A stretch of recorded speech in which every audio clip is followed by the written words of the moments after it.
이게 무슨 짓이야? 불량배들에게 위협당하던 한 노인을 호루라기를 불어 구해준 가난한 여학생 미나. 그런데 다음 날 학교 이사장은 미나에게 무릎을 꿇으라 호통쳤어요. 바로 그때였습니다. 운동장으로 검은 벤츠 한 대가 들어왔어요. 차에서 내린 노신사를 본 순간 이사장은 그 자리에 풀썩 주저앉고 말았습니다. 그런데 그 노인, 미나의 목에 걸린 작은 호루라기를 보자마자 눈물을 쏟았어요. 대체 그 작은 호루라기에 어떤 비밀이 숨겨져 있었던 걸까요? 50년 세월을 거슬러 올라가는 한편의 기적, 지금 시작합니다. 밤 11시가 가까워지는 시각이었습니다. 동네 어귀의 작은 편의점 안에는 형광등 불빛만 환하게 켜져 있었어요. 계산대 안쪽에 서 있는 미나의 얼굴에는 피곤한 기색이 역력했지만 입가에는 옅은 미소가 걸려 있었습니다. 학교가 끝나자마자 달려와 시작한 야간 알바였어요. 5시간째 서 있는 다리가 묵직하게 저려왔지만 미나는 내색하지 않았습니다. 그때 출입문에 매달린 종이 요란하게 흔들렸어요. 술에 취한 중년 남자가 비틀거리며 들어왔습니다. 캔맥주 2개를 꺼내 카운터에 쾅 하고 내려놓더니 짜증부터 냈어요. 학생이 이 시간에 왜 이래? 부모가 그렇게 못 살아? 미나의 어깨가 살짝 굳었습니다. 가슴 안쪽에서 무언가 욱하고 올라왔지만 미나는 천천히 숨을 골랐어요. 입 안쪽을 살짝 깨물었습니다. 머릿속에는 단 한 사람의 얼굴이 떠올랐어요.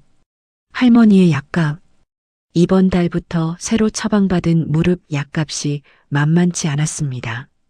비가 오는 날이면 할머니는 무릎을 두드리며 끙끙 앓는 소리를 냈지만 손녀 앞에서는 늘 괜찮다고만 하셨어요. 그 모습이 미나에게는 가장 아픈 장면이었습니다. 미나는 끝내 미소를 잃지 않았어요. 입꼬리를 끌어올리며 봉지를 정성껏 건넸습니다. 퇴근 시간이 되자 점장님이 폐기될 도시락 몇 개를 비닐봉지에 담아주었어요. 미나의 얼굴에 환한 웃음이 번졌습니다. 제육볶음 도시락 2개와 김밥 1줄. 미나는 마음속으로 작게 환호했어요. 할머니가 좋아하시겠다. 오늘 저녁 굶으셨을 텐데. 요즘 들어 할머니는 입맛이 없다며 밥을 자주 거르셨습니다. 그래도 손녀가 사온 밥은 한 그릇을 다 비우셨어요. 미나는 그 모습을 보는 게 세상에서 가장 행복했습니다.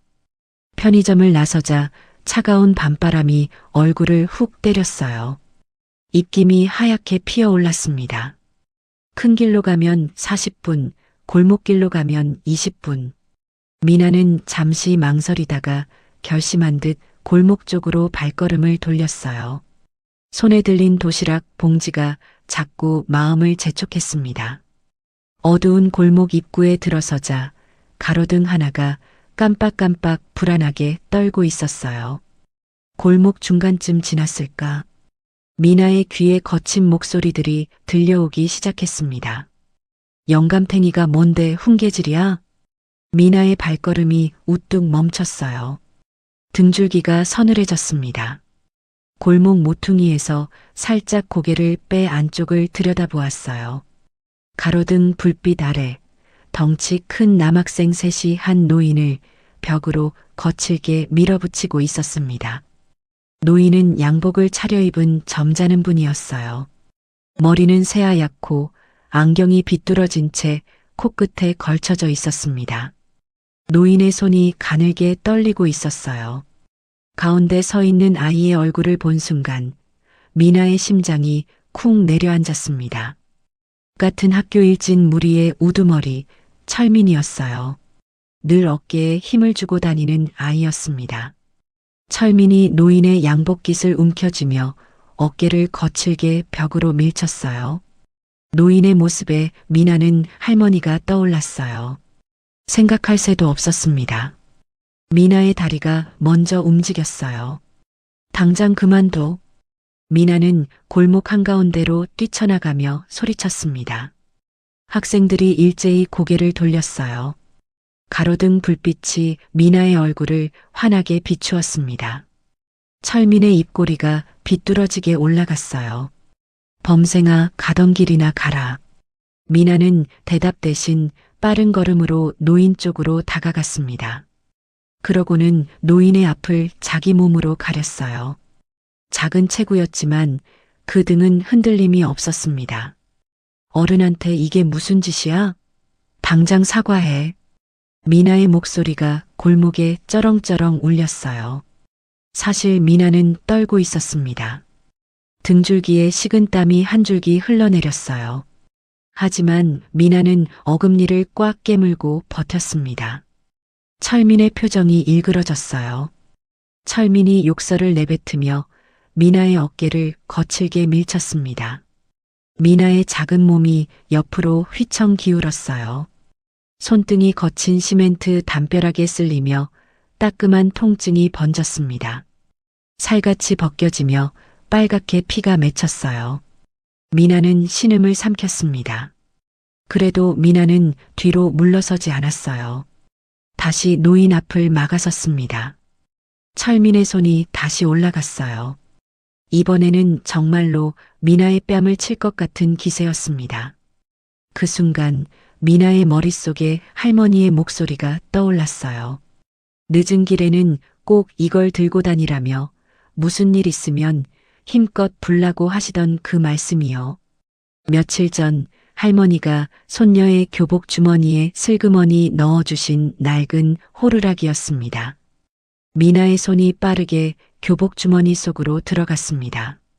차갑고 단단한 금속의 감촉이 손바닥에 닿았어요.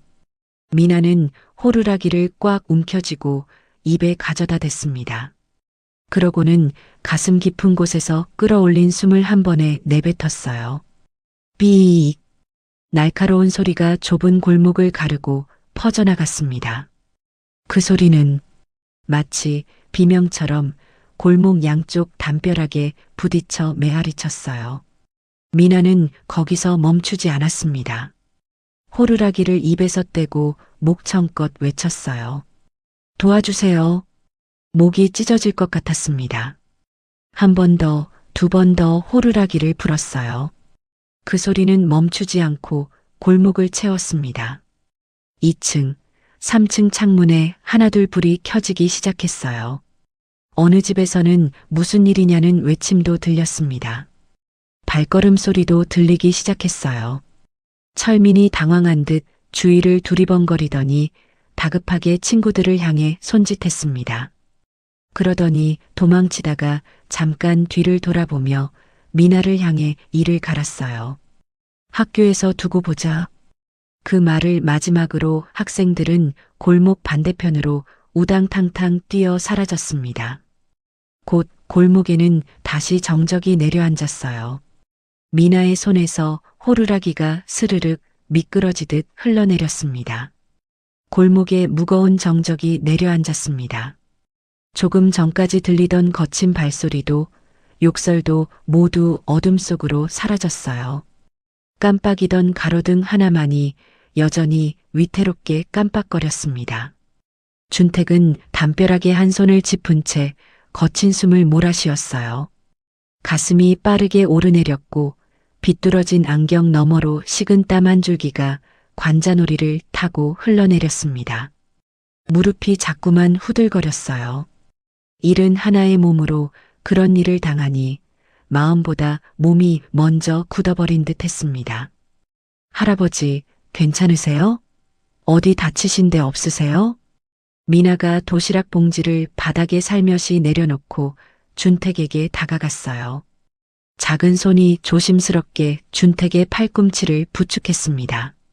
손녀가 할아버지를 모시듯 그 손길이 어찌나 따뜻한지 준택은 잠시 숨을 고를 수가 있었어요. 준택은 그제야 떨리는 손으로 안경을 바로 고쳐 썼습니다. 흐릿했던 시야가 또렷해지자 자기 앞에 선 작은 학생의 얼굴이 비로소 제대로 보였어요. 가로등 불빛에 비친 미나의 얼굴은 아직도 발갛게 상기되어 있었습니다. 그 작은 입가에는 분명한 미소가 걸려 있었어요. 자기 한몸 추스르기도 힘들 텐데 먼저 어른의 안위부터 묻는 그 마음이 준택의 가슴을 묵직하게 두드렸습니다. 준택은 천천히 양복 안주머니에 손을 넣었어요. 떨리는 손가락 끝에 두툼한 가죽 지갑이 잡혔습니다. 학생, 정말 고맙네. 자네 아니었으면 내가 오늘 큰일 날 뻔했네. 이거 얼마 안 되지만 받아주게. 미나는 깜짝 놀라며 두 손을 내저었습니다. 그러고는 도리어 준택의 양복에 묻은 먼지를 손바닥으로 살살 털어주었어요. 어깨와 소매에 묻은 흙자국을 정성스럽게 털어내는 그 손길은 꼭 손녀가 할아버지를 챙기는 듯 다정했습니다. 준택은 지갑을 든 채 그 자리에 굳어버렸어요. 평생을 살아오며 수많은 사람을 만났지만 자기에게 내민 돈을 이렇게 자연스럽게 못 본 척하는 사람은 처음이었습니다. 아니에요, 할아버지. 그런 거 안 받아도 돼요. 할아버지가 안 다치셔서 정말 다행이에요. 미나의 맑은 웃음에 준택은 잠시 말을 잃었어요. 가슴 어딘가가 뜨뜻해지는 것 같았습니다. 그때 가로등 불빛 아래로 무언가 빨간 것이 반짝하고 그의 시야를 찔렀어요. 미나의 손등이었습니다. 시멘트 담벼락에 쓸리며 살같이 벗겨진 자리에 피가 맺혀 있었어요. 그 작고 여린 손이 자기를 지키느라 다친 것이었습니다. 준택의 얼굴이 일그러졌어요. 가슴 한구석이 송곳에 찔린 듯 따끔했습니다. 이런 학생 손이 이렇게, 이거 빨리 약을 발라야 하는데. 준택이 양복 안쪽에서 손수건을 꺼내려 했지만 미나는 얼른 손을 등 뒤로 숨겼습니다. 그러고는 흐트러진 머리카락을 귀 뒤로 넘기며 옷매무새를 가다듬었어요. 이 정도는 괜찮아요. 집에 가서 약 바르면 돼요. 할아버지도 어서 들어가세요. 밤바람이 차요.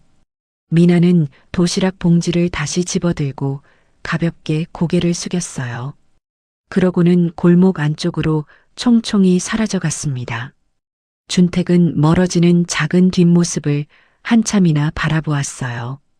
작은 어깨가 도시락 봉지의 무게에 살짝 기울어 있었지만 그 걸음걸이는 흔들림이 없었습니다. 가슴팍에 매달려 있던 노란 명찰, 가로등 빛에 반짝 빛났던 그 명찰, 거기 또렷이 적혀 있던 세 글자, 이민아. 준택은 그 이름을 입속에서 천천히 굴려보았어요. 그러고는 가슴 깊은 곳에 깊이 깊이 새겨 넣었습니다. 같은 시각 미나의 낡은 집 대문 앞에서는 정내가 발을 동동 구르고 있었어요. 평소 같으면 벌써 들어왔을 시간이었습니다. 정내는 달고 다른 카디건 자락을 자꾸만 여몄어요. 차가운 밤바람이 늙은 어깨를 자꾸 파고들었습니다. 그때 골목 끝에서 익숙한 작은 그림자가 나타났어요. 정내의 얼굴이 금세 환하게 펴졌습니다. 아이고, 우리 미나. 왜 이렇게 늦었어? 할미가 얼마나 걱정했는지 아니?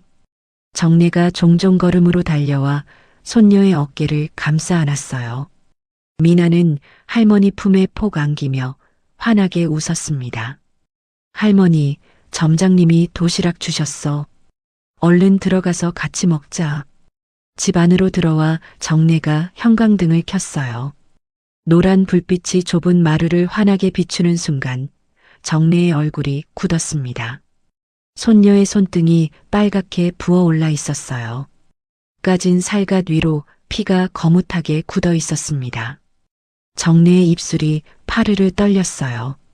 정내의 가슴이 쿵 하고 내려앉았습니다. 미나야, 이게 무슨 일이야? 누가 내 새끼를 이렇게 만들었어? 정내의 거친 손이 미나의 손을 조심스럽게 받쳐들었어요. 눈가에 금세 눈물이 그렁그렁 맺혔습니다. 평생 흙 만지고 남을 다듬고 거친 일을 해온 그 손은 손녀의 작은 상처 앞에서 한없이 떨렸어요. 어떻게 키운 손녀인데. 아들 부부 먼저 보내고 이 어린 것 하나 보고 살아온 세월인데. 미나는 얼른 부엌 찬장에서 약통을 꺼내와 직접 약을 바르며 일부러 더 씩씩하게 웃어 보였어요. 할머니가 자기 때문에 우는 게 싫었습니다. 그래서 일부러 어깨를 으쓱하며 장난스러운 표정을 지었어요. 할머니, 이거 훈장이야, 훈장. 할머니가 준 호루라기 덕분에 오늘 할아버지 한 분 구했어. 나 멋있지? 미나는 호루라기를 들어 보였어요. 정래의 눈이 그 호루라기에 우뚝 멈췄습니다. 떨리는 손이 천천히 호루라기로 향했어요. 늙은 손가락 끝이 닳고 다른 은빛 표면을 가만히 어루만졌습니다. 표면에 작게 새겨진 별 모양이 손끝에 닿는 순간 정래의 눈가에서 굵은 눈물 한 방울이 또르르 흘러내렸어요. 손녀의 당찬 모습이 자랑스러우면서도 이 어린 것이 자기 대신 세상의 모진 바람을 막고 있다는 미안함이 가슴을 쥐어짰습니다. 한편 그 시각 골목을 빠져나온 준택은 가로등이 환하게 밝은 큰 길로 천천히 걸어 나오고 있었어요. 큰 길가에는 검은색 세단 한 대가 비상등을 깜빡이며 대기하고 있었습니다.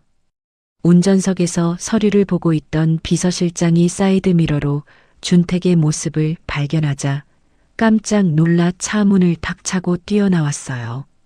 평소 흐트러짐 없던 회장님의 양복 어깨에 흙이 묻어 있고 머리카락은 헝클어져 있었습니다. 회장님, 이게 무슨 일입니까? 옷이 왜 이렇게... 준택은 손을 들어 비서실장의 말을 막았습니다. 그러고는 천천히 뒷좌석에 몸을 실었어요. 차 안의 따뜻한 공기가 얼어붙은 몸을 감쌌습니다. 준택은 잠시 눈을 감았다가 낮고 단단한 목소리로 입을 열었어요.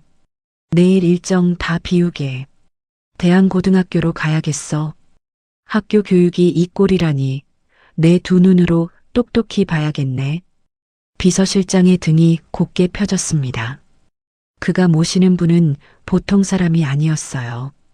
대한고등학교를 품고 있는 거대 재단의 설립자이자 학교의 실소유주, 한국 재계를 움직이는 미래그룹의 총수 구준택 회장이었습니다. 사실 준택이 그 시간 그 골목에 있었던 데에는 이유가 있었어요.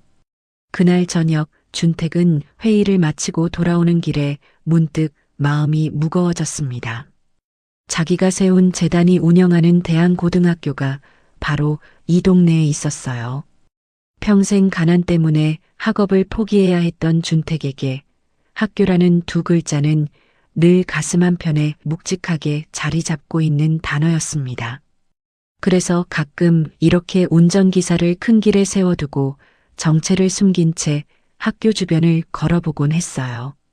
자기 손으로 세운 그 학교가 이 동네에서 어떤 모습으로 서 있는지, 아이들은 어떻게 다니는지 그저 한번 보고 싶은 마음이었습니다. 오늘도 평범한 양복 차림으로 학교 후문 골목을 천천히 걷고 있었어요. 그러던 중 골목 어귀에서 매캐한 담배 냄새가 코를 찔렀습니다. 고개를 돌려보니 학생 셋이 교복 차림으로 담벼락에 기대 담배를 피우고 있었어요. 책가방은 바닥에 아무렇게나 던져둔 채였습니다. 준택의 가슴이 욱하고 끓어올랐어요. 자기가 세운 학교의 교복을 입은 아이들이었습니다. 자기 같은 사람들 다시는 만들지 않으려고 가난해도 꿈꿀 수 있는 학교를 만들겠다고 그렇게 정성을 쏟아부었던 그 학교의 학생들이었어요. 준택은 그냥 지나칠 수가 없었습니다. 그래서 다가가 점잖게 타일렀어요. 학생들, 그러지들 말게. 어린 사람들이 몸에 그런 거 들이면 못 쓰는 법이야. 처음에는 그저 한마디 하고 지나치려 했습니다. 그런데 우두머리로 보이는 덩치 큰 아이가 눈을 부라리며 다가왔어요. 철민이었습니다. 철민의 아버지는 학교 이사장이었어요. 자기 아버지의 권세만 믿고 누구의 잔소리도 들어본 적 없는 아이였죠. 그저 점잖은 차림의 평범한 노인으로 보이는 준택을 만만하게 본 것이었습니다. 그러면서 친구들이 보는 앞에서 자존심이 상한 철민이 더 거칠게 굴기 시작했어요. 점점 협박이 거세지고 준택의 양복깃을 움켜쥐며 벽으로 밀쳤던 것이었습니다. 그 순간 골목 모퉁이에서 한 작은 학생이 뛰쳐나왔던 것이었어요. 검은 세단의 뒷좌석에 앉은 준택은 차창 밖을 응시했습니다. 가로등이 하나둘 뒤로 흘러갔어요. 가슴 깊은 곳에서 한숨 같은 숨이 새어나왔습니다. 내가 세운 학교가 어쩌다 저 지경이 되었단 말인가. 검은 세단이 조용히 어둠 속으로 미끄러져 들어갔어요. 그 차 안에는 작은 명찰의 이름 3글자를 가슴에 새긴 한 노인의 깊은 눈빛만이 조용히 빛나고 있었습니다. 다음 날 아침이었습니다. 어젯밤 깜빡이던 가로등 아래의 일이 무색하리만치 학교 가는 길에는 맑은 햇살이 쏟아지고 있었어요. 하지만 미나의 마음은 무거웠습니다. 손등의 상처가 책가방 끈에 스칠 때마다 따끔거렸어요. 그래도 미나는 평소처럼 등을 곧게 펴고 교문을 향해 걸어갔습니다. 교문 앞 큰 벚나무 아래 누군가 팔짱을 끼고 미나를 기다리고 있었어요. 철민이었습니다. 어젯밤 혼비백산 도망쳤던 그 모습은 온데간데 없고 친구 2명을 양쪽에 거느린 채 거만하게 턱을 치켜달고 있었어요. 미나의 발걸음이 잠시 멈칫했습니다. 가슴이 쿵 한번 내려앉았지만 미나는 천천히 다시 걸음을 옮겼어요. 피하면 더 우습게 본다는 걸 잘 알고 있었습니다. 철민이 한 발 앞으로 나서며 길을 막아섰어요. 오늘도 그렇게 용감한지 한번 볼까? 철민의 입가에는 비릿한 웃음이 걸려 있었어요.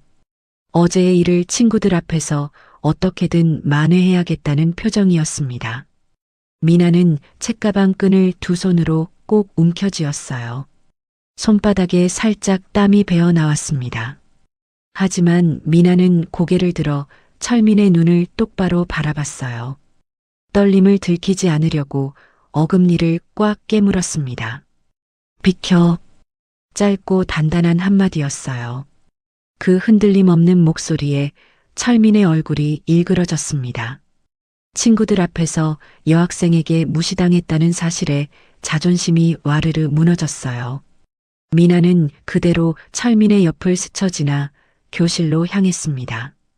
등 뒤에서 철민이 욕설을 내뱉는 소리가 들렸지만 미나는 뒤돌아보지 않았어요.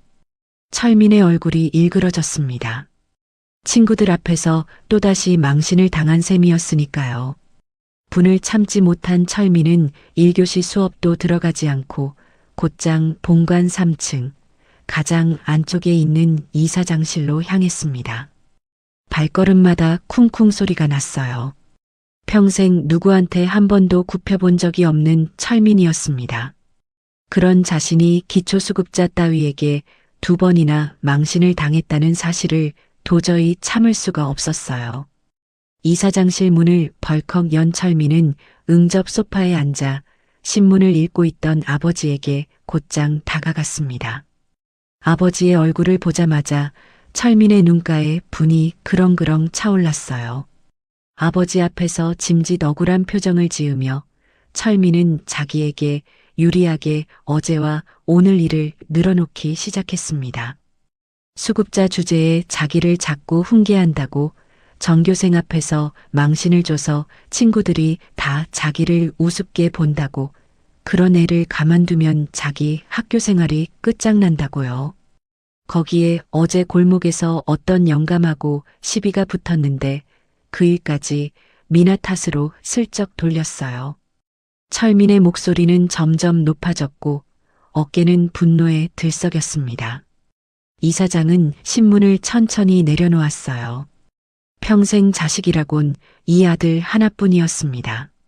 너무 오냐오냐 키운 탓에 아나무인이 된 줄 알면서도 이사장의 눈에는 그저 귀한 아들일 뿐이었어요.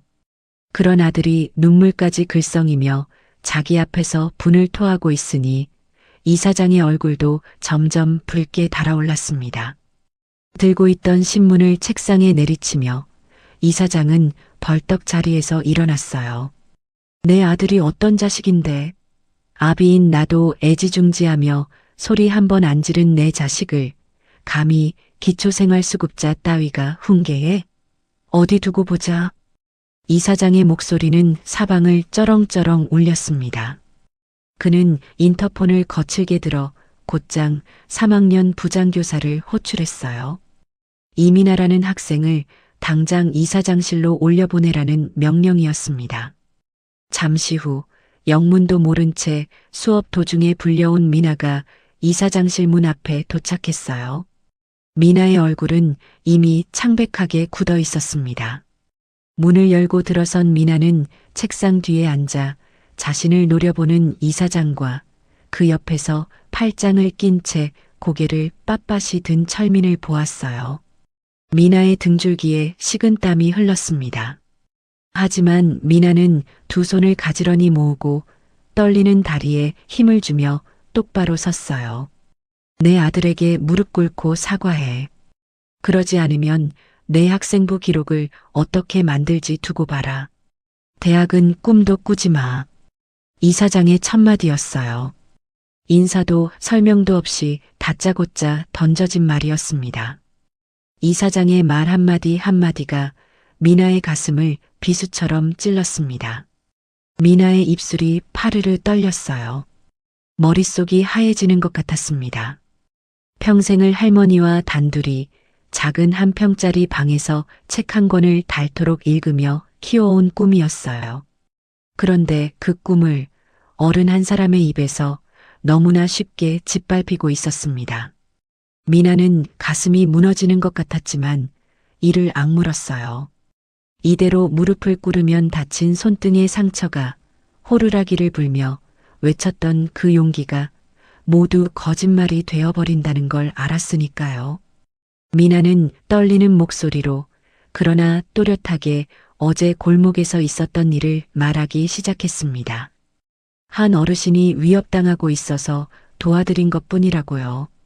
하지만 이사장은 미나의 말을 끝까지 듣지도 않았어요. 책상을 쾅 내리치며 더 큰 목소리로 호통을 쳤습니다. 어디 어른 앞에서 변명이냐고 거짓말로 빠져나갈 생각 말라고요.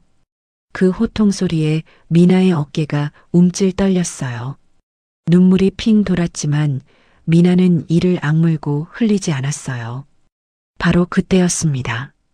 이사장실 문 바깥 복도에는 어느새 한 무리의 사람들이 조용히 서 있었어요. 가운데에는 단정한 코트를 차려입은 백발의 노신사가 있었습니다. 어제와는 전혀 다른 위험 있는 모습의 준택이었어요. 그의 양옆에는 비서실장과 수행원들이 그림자처럼 따라붙어 있었습니다. 준택은 더 이상 듣고 있을 수 없었어요. 코트 자락을 한번 가다듬고는 직접 손을 뻗어 이사장실 문을 거칠게 열어젖혔습니다. 쾅 하는 소리에 안에 있던 세 사람의 시선이 일제히 문 쪽으로 쏠렸어요.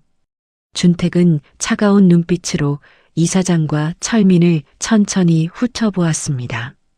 그러고는 한 걸음 한 걸음 안으로 들어서며 낮지만 무게 있는 목소리로 입을 열었어요. 복도에서 듣자니 이사장이 학생에게 누명을 씌워 퇴학시키려 하더군. 이사장의 얼굴에 잠시 당혹감이 스쳤습니다. 노신사의 정체를 가늠하느라 미간을 찌푸렸어요. 그러나 철민은 그보다 먼저 입을 열었습니다. 어제의 굴욕이 떠올랐는지 비웃음 섞인 목소리로 함부로 말을 내뱉었어요. 어제 그 노인네잖아. 아빠, 이 영감이 바로 어제 그 영감이야. 순간 이사장의 시선이 노신사의 얼굴에 다시 닿았습니다. 그리고 다음 순간 이사장의 얼굴은 한순간에 사색이 되어버렸어요. 의자에서 튕겨나오듯 벌떡 일어선 이사장은 다리를 후들거리며 책상을 짚었습니다. 입술이 새파랗게 질려 떨렸어요. 회장님, 어찌 이곳에? 이사장은 허리를 거의 직각으로 꺾으며 굽실거렸어요. 등 뒤로 식은땀이 줄줄 흘렀습니다. 그 광경을 본 철민의 얼굴이 얼떨떨해졌어요.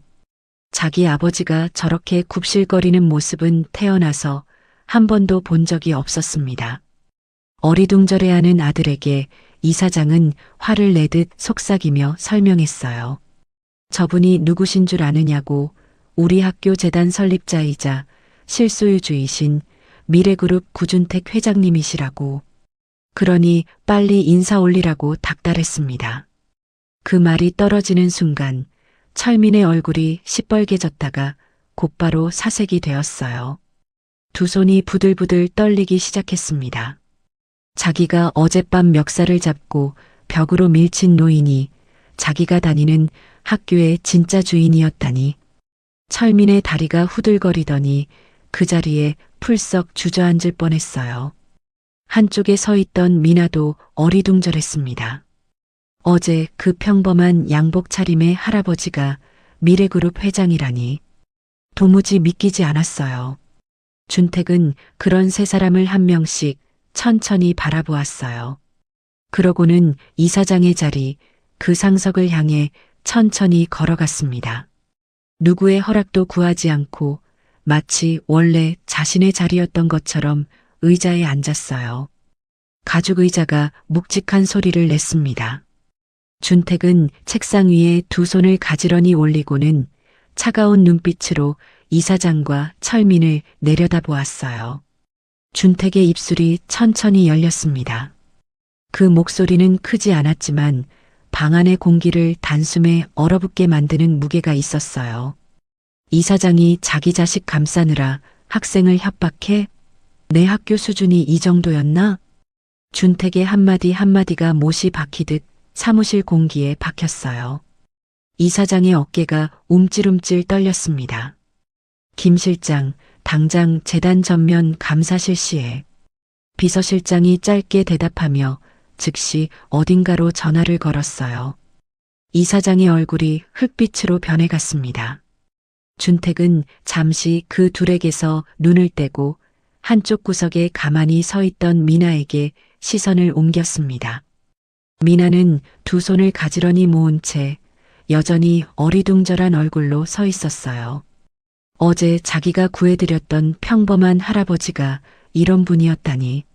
머릿속이 아직도 정리되지 않는 모양이었습니다. 준택의 표정이 한결 부드러워졌어요. 그는 자리에서 천천히 일어나 미나 쪽으로 다가갔습니다. 어제처럼 안주머니에 손을 넣어 두툼한 봉투를 꺼내 들었어요. 어제 골목에서는 약값이라는 명목으로 몇 장의 지폐였지만 오늘 꺼낸 봉투는 그것과는 비교가 되지 않을 만큼 두껍고 묵직했습니다. 준택은 그 봉투를 미나에게 내밀며 부드럽게 말을 건넸어요. 어제 일에 대한 정식 사례라고 받아두라고요. 미나의 시선이 그 두툼한 봉투에 잠시 머물렀습니다. 솔직히 마음이 흔들리지 않았다면 거짓말이었어요. 그 안에 든 돈이면 할머니의 약값과 다음 학기 학비까지 한꺼번에 해결할 수 있다는 걸 미나도 모를 리 없었습니다. 미나는 잠시 망설이는 듯 하더니 이내 작은 어깨를 곧게 펴고 고개를 들었어요. 그러고는 또렷한 목소리로 대답했습니다. 회장님, 마음만 받겠습니다. 저는 그저 어른이 위험에 처해 있어서 도와드린 것뿐이에요. 사례라니요. 그건 받을 이유가 없습니다. 미나의 목소리는 조금도 떨리지 않았습니다. 준택은 그 단단한 눈빛을 가만히 바라보았어요. 가슴 한쪽에서 따뜻한 기운이 천천히 차오르는 것을 느꼈습니다. 요즘 세상에 이렇게 단호하면서도 고든 아이가 또 있을까 싶었어요. 준택은 봉투를 다시 안주머니에 넣으며 옅은 미소를 지었습니다. 그러고는 미나에게 어서 교실로 돌아가라고 손짓했어요. 그날 저녁부터 미래그룹 본사 15층의 회장실은 분주해졌습니다. 준택이 지시한 대한고등학교 재단 전면 감사가 시작된 것이었어요. 외부 전문 회계법인이 즉시 투입되었고 학교의 모든 장부와 인사기록, 입찰 서류가 한 자루씩 박스에 담겨 본사로 옮겨졌어요. 이사장은 말 그대로 직위 해제 위기에 몰렸습니다. 그날 밤 이사장은 직접 차를 몰고 준택의 저택 앞에 도착했어요. 회장님을 한 번만 뵙게 해달라며 사정사정했습니다. 그러나 안에서 돌아온 대답은 차가웠어요. 회장님은 누구도 만나지 않으신다는 짧은 한마디뿐이었습니다. 이사장은 포기하지 않았어요. 차가운 시멘트 바닥에 그대로 무릎을 꿇고는 철문에 매달리듯 머리를 조아렸습니다. 1시간이 2시간이 흘러도 철문은 열리지 않았어요. 늦은 오후의 그림자가 길게 늘어지고 차가운 바람이 옷깃을 파고들었습니다. 평생 갑의 자리에서만 살아온 이사장이 처음 겪어보는 굴욕이었어요. 다음 날 아침 회장실.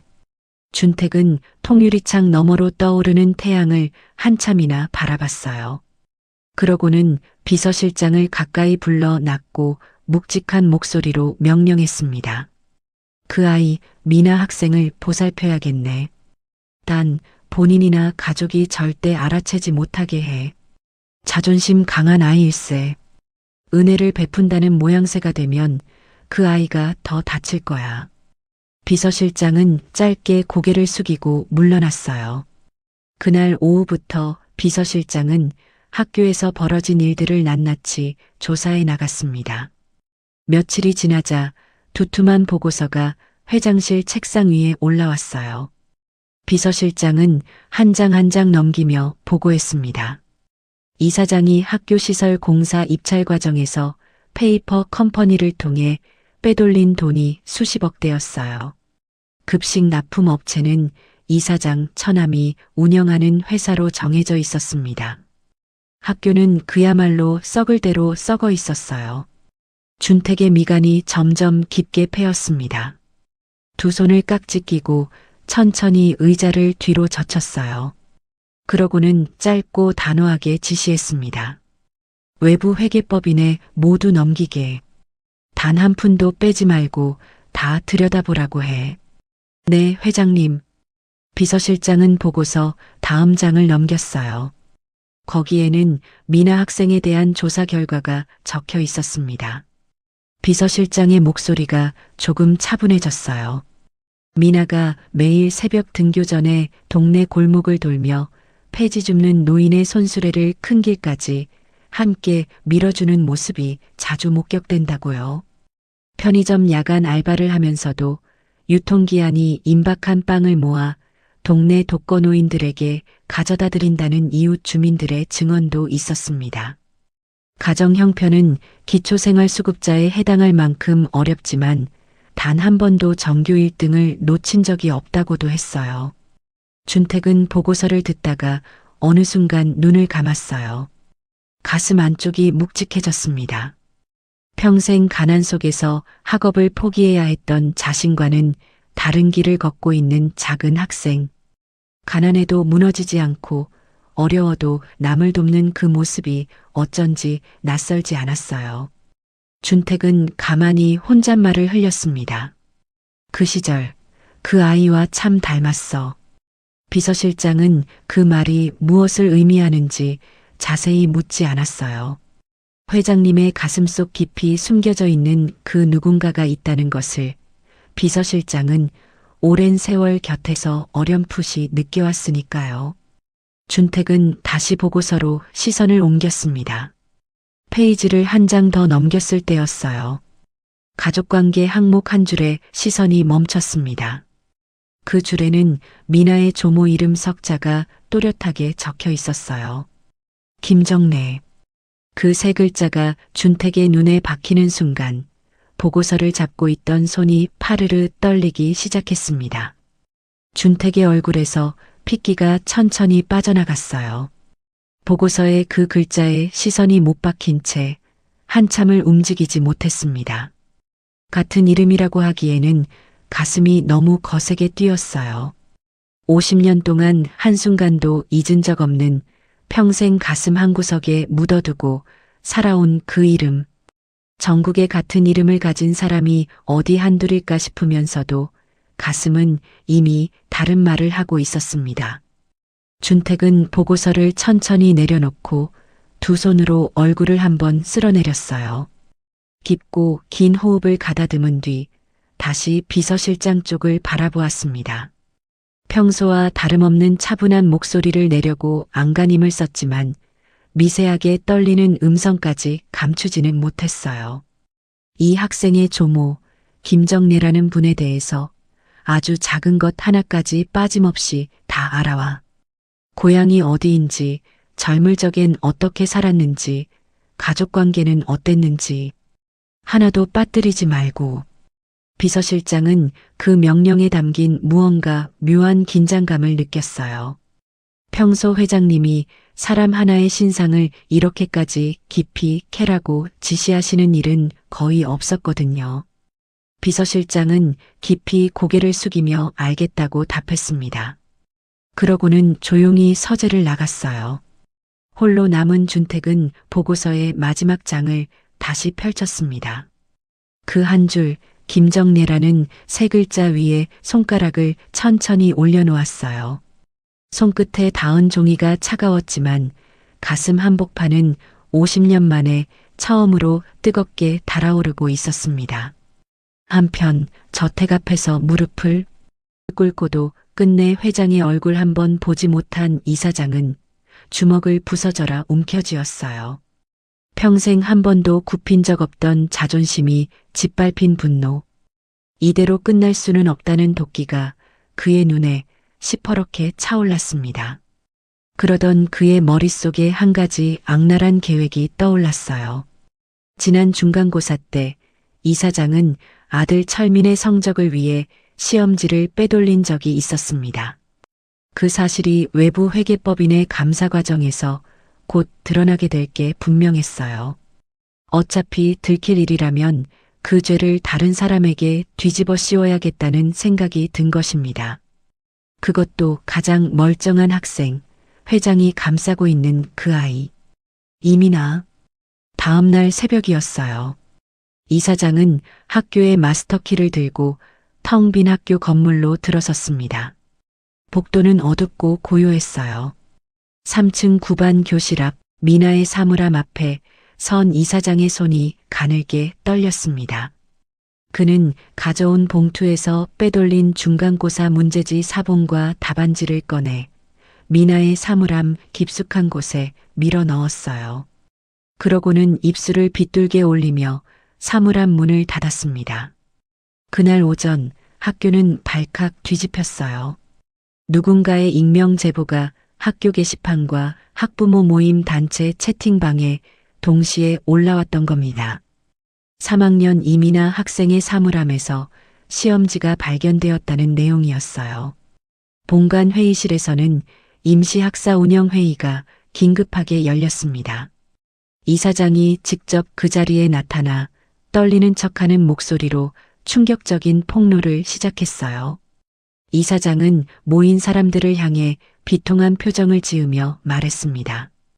회장님께서 어제 그 학생을 보시고 마음에 들어 하셨다는 사실을 자기도 알고 있었다고요. 그러더니 회장님이 직접 점 찍은 학생을 전교 1등으로 만들기 위해 자기에게 시험지를 빼돌리라는 압박을 넣으셨다고 거짓말을 이어갔어요. 자기는 양심상 그럴 수 없어서 거절했고 그래서 자기가 직위 해제까지 당했다는 식으로 모든 이야기를 뒤집어 버렸습니다. 회의실 안에 사람들이 술렁이기 시작했어요. 학부모 대표들의 얼굴이 일그러졌어요. 정의로운 노신사로 알려져 있던 회장의 도덕성이 한순간에 정면으로 공격당하는 순간이었어요. 소문은 순식간에 학교 전체로 퍼졌습니다. 점심시간이 되기도 전에 모든 학생이 미나를 다른 눈으로 바라보고 있었어요. 복도를 걷는 미나의 등 뒤에서 수군거림이 따라붙었습니다. 어떤 학생은 일부러 들으라는 듯 야유를 던졌고 또 어떤 학생은 휴대폰을 들어 미나의 모습을 몰래 찍기도 했어요. 평생 자기 힘으로 1등을 지켜온 미나였습니다. 그런데 한순간에 부정으로 1등을 차지한 아이가 되어버린 거예요. 미나는 복도 한가운데에 멍하니 서 있었습니다. 손에 들고 있던 책 한 권이 툭 떨어져 바닥에 둔탁한 소리를 냈어요. 누군가가 그 책을 발로 슬쩍 차고 지나갔습니다. 미나의 입술이 새파랗게 질려 떨렸어요. 다리에 힘이 풀려 그 자리에 주저앉을 것만 같았습니다. 그동안 자기를 괴롭혔던 모든 가난도, 부모 없이 자란 외로움도 이런 식으로 무너진 적은 없었어요. 미나는 화장실 한쪽 구석에 들어가 두 손으로 입을 틀어막았습니다. 소리내어 울 수도 없었어요. 어깨가 들썩이며 굵은 눈물이 손등 위로 뚝뚝 떨어졌습니다. 어제까지만 해도 자기가 옳다고 믿었던 모든 것들이 한순간에 거꾸로 뒤집혀버린 기분이었어요. 그 시간 준택은 자신의 사무실에서 비서실장의 긴급 보고를 받고 있었습니다. 학교 안에서 벌어지고 있는 모든 일을 들은 준택의 입꼬리에 차가운 미소가 떠올랐어요.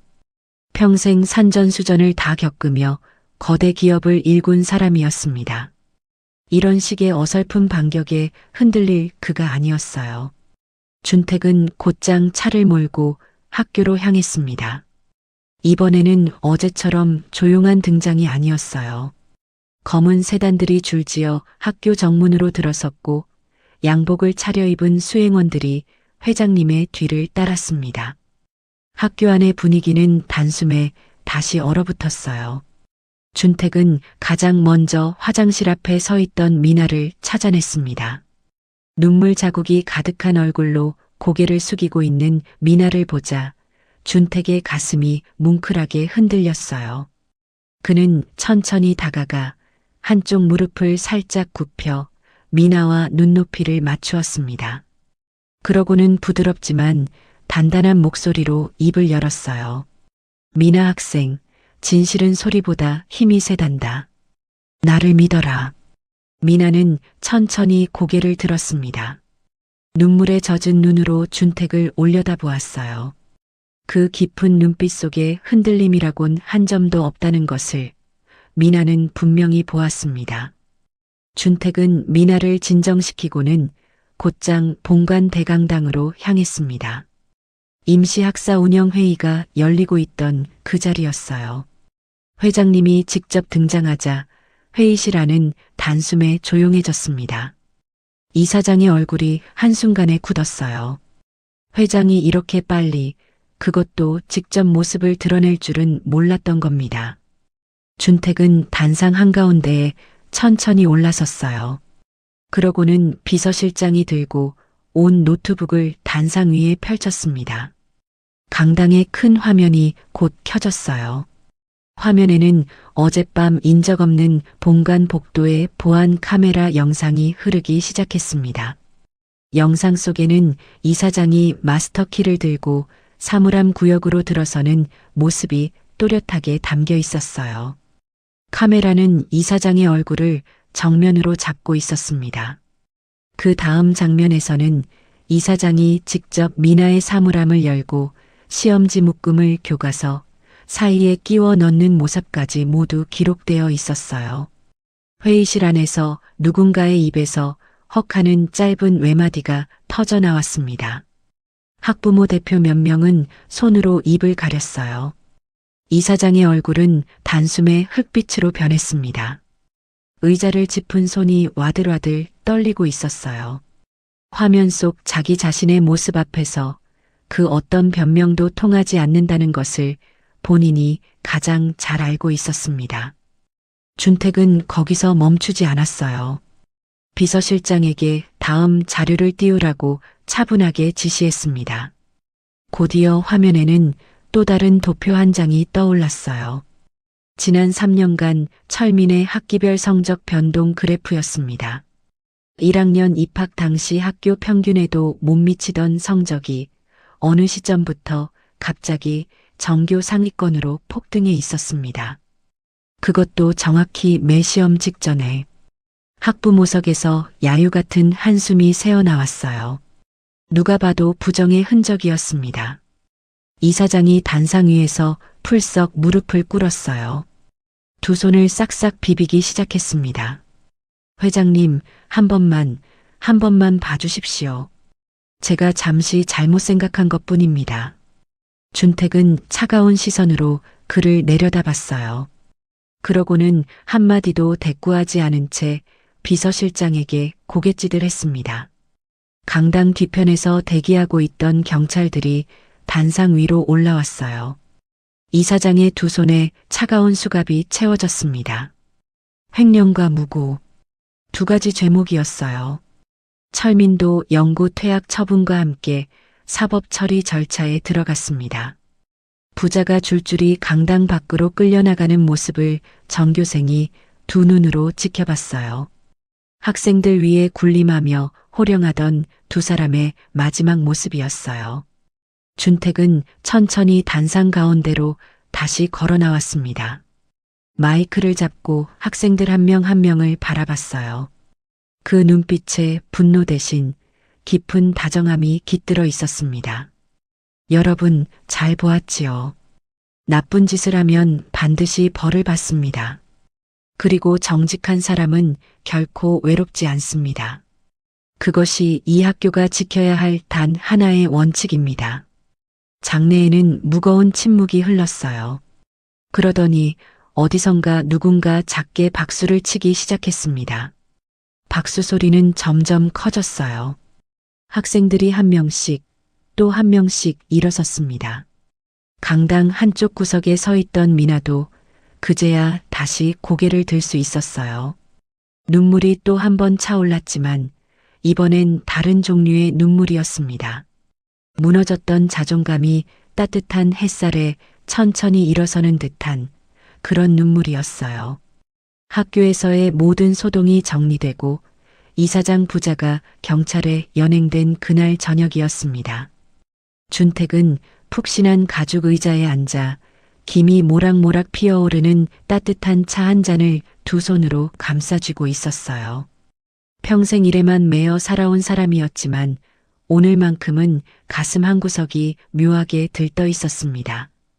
어젯밤 비서실장에게 지시한 그 보고, 김정래이라는 이름 석자에 대한 최종 보고가 오늘 저녁에 올라온다고 했어요. 회장님, 보고 드리겠습니다. 비서실장이 두툼한 갈색 봉투 하나를 들고 들어왔어요. 평소처럼 깍듯한 자세였지만 그의 눈빛은 어딘가 조심스러웠습니다. 비서실장은 봉투를 책상 위에 가만히 내려놓았어요. 준택은 천천히 손을 뻗어 봉투를 끌어당겼습니다. 평생 수많은 계약서와 감사보고서를 받아봤지만 이 얇은 봉투가 이렇게 무겁게 느껴진 적은 없었어요. 준택은 천천히 떨리는 손을 뻗어 봉투의 입구를 풀었습니다. 첫 장에는 가족관계 정보가 정갈하게 정리되어 있었습니다. 김정래, 71, 출생지와 가족관계, 그리고 살아온 이력이 빼곡히 적혀 있었어요. 준택의 눈동자가 한 줄 한 줄을 따라 천천히 내려갔습니다. 그러다가 한 페이지에서 그의 손이 멈췄어요. 그 페이지에는 사진 한 장이 클립으로 끼워져 있었습니다. 비서실장이 직접 며칠을 따라다니며 멀리서 찍어온 사진이었어요. 시장 골목 어귀에서 정래가 손녀 미나의 어깨를 끌어안고 있는 모습, 두 사람이 서로의 어깨를 기댄 채 환하게 웃고 있었습니다. 준택의 시선이 정래에게 닿는 순간이었습니다. 시간이 멈춘 것 같았어요. 얼굴에는 지난 세월의 깊은 주름이 가득했습니다.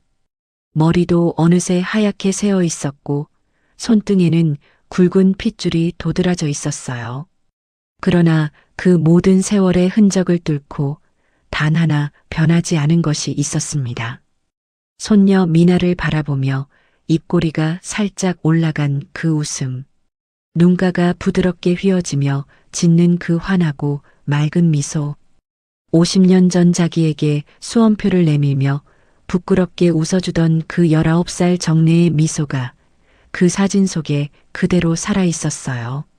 준택의 가슴 한복판에 거대한 무언가가 쾅 하고 떨어지는 것 같았습니다.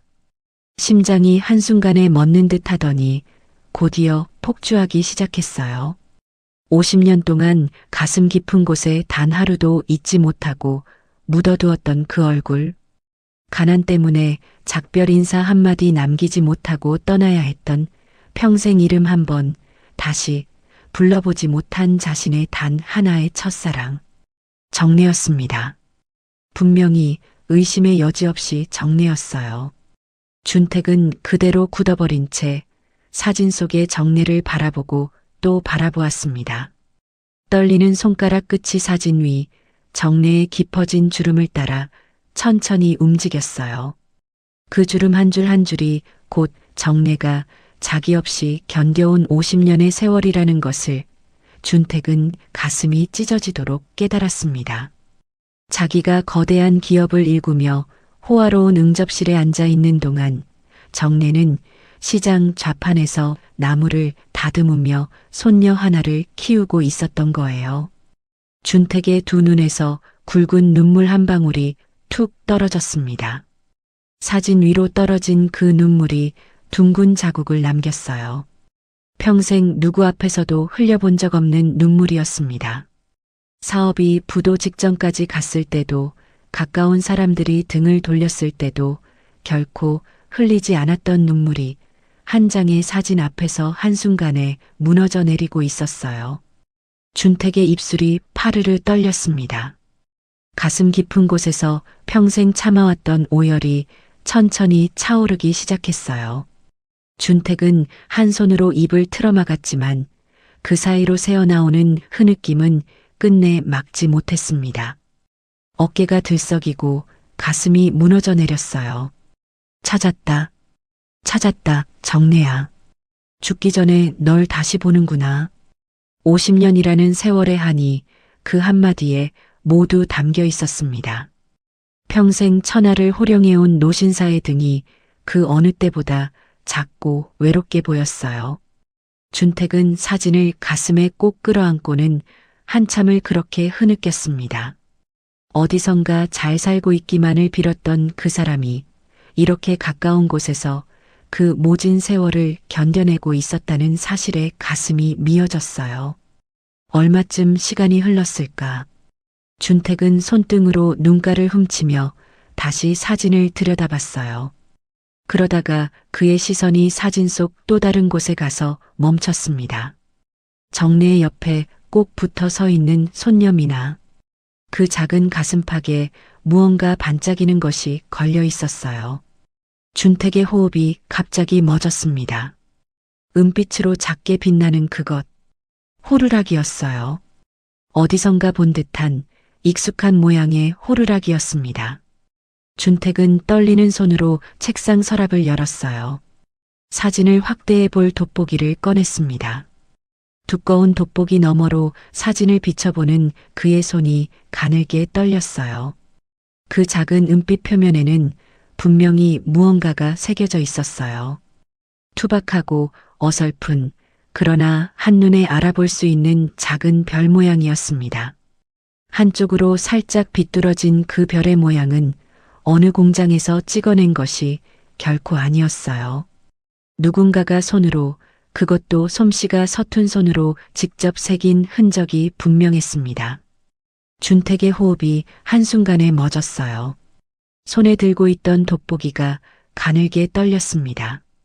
그 비뚤어진 별의 모양을 준택은 50년이 지난 지금까지도 결코 잊지 못하고 있었어요. 다른 누구도 아닌 자기 자신의 손으로 떨리는 마음으로 한 줄 한 줄 새겨 넣었던 그 사랑의 징표였습니다. 준택은 사진을 가슴에 끌어안은 채 한참을 그 자리에서 움직이지 못했습니다. 사진 속 정례의 얼굴, 그리고 손녀의 목에 걸린 그 작은 호루라기. 두 가지가 한꺼번에 가슴 한복판을 두드리자 50년 전의 기억이 마치 어제 일처럼 또렷하게 되살아났어요. 서재의 어둠 속에서 준택의 눈은 천천히 감겼습니다. 시간은 한순간에 50년 전의 봄으로 흘러갔어요. 충청도 시골 어느 작은 마을. 마을 어귀에는 수십 년을 그 자리에 서 있던 큰 산사나무 한 그루가 있었어요. 봄이면 하얀 꽃이 흐드러지게 피고 가을이면 붉은 열매가 가지마다 매달리던 그런 나무였습니다. 그 나무 아래 19살의 청년 준택과 정래가 나란히 앉아 있었어요. 정래도 그때 19살이었습니다. 동네에서 가장 부지런하고 동네에서 가장 곱다는 소문이 자자한 처녀였어요. 그러나 운명은 가혹했어요. 그의 늦봄, 준택의 아버지가 공사장에서 쓰러진 것이었습니다. 무거운 자재가 다리를 덮쳐 더는 일을 할 수 없게 되었어요. 집에 어린 동생이 셋이나 되었고 어머니는 몸이 약했습니다. 준택은 다음날 새벽 책가방 대신 망치와 톱이 든 자루를 짊어지고 집을 나섰어요. 학업은 그날로 끝이었습니다. 그 뒤로 준택은 매일 새벽이면 옆 동네 공사판으로 나갔어요. 시멘트와 벽돌을 나르고 한낮에 뙤약볕에서 등이 까맣게 그을리도록 일했습니다. 손바닥에는 굳은 살이 박이고 손톱 밑에는 흙이 떠나지 않았어요. 그러는 동안 정래는 매일 새벽산에 올라 나무를 캐시장에 내다 팔았습니다. 어느 저녁이었어요. 정래가 산사나무 아래로 준택을 찾아왔습니다. 손에는 빛바랜 종이 한 장과 낡은 참고서 2권이 들려 있었어요. 이거 이번 검정고시 수험표야. 그리고 이건 시장 헌책방에서 산 참고서고. 정래야, 이게 다 뭐냐? 너 이거 사느라 며칠을 굶었어? 준택의 목소리가 떨렸습니다. 그는 그 종이와 책을 받아들고 한참을 말을 잇지 못했어요. 정래가 매일 새벽부터 산을 오르내리며 캔 나무를 시장 한 구석에서 1푼, 2푼 모아 사온 것이었습니다. 정래의 손등을 본 준택의 눈가가 시뻘개졌어요. 거친 일에 닳고 다른 그 손은 동네에서 가장 곱다고 소문났던 정래의 손이라고는 도저히 믿기지 않을 정도였습니다. 준택은 정래의 손을 2손으로 가만히 감싸잡았어요. 그러고는 손등에 입술을 가져다 대며 떨리는 목소리로 말했습니다. 정래야, 이 고운 손이 나 같은 놈 뒷바라지하느라 다 부르텄구나. 미안하다. 정말 미안하다. 정래는 고개를 가로저으며 도리어 환하게 웃었어요. 가난해도 그 웃음만큼은 마을에서 가장 환했습니다. 그 웃음을 본 준택은 차마 흘리지 못한 눈물을 가슴 깊이 삼켰어요. 그러던 어느 날 준택은 첫 월급을 받았습니다.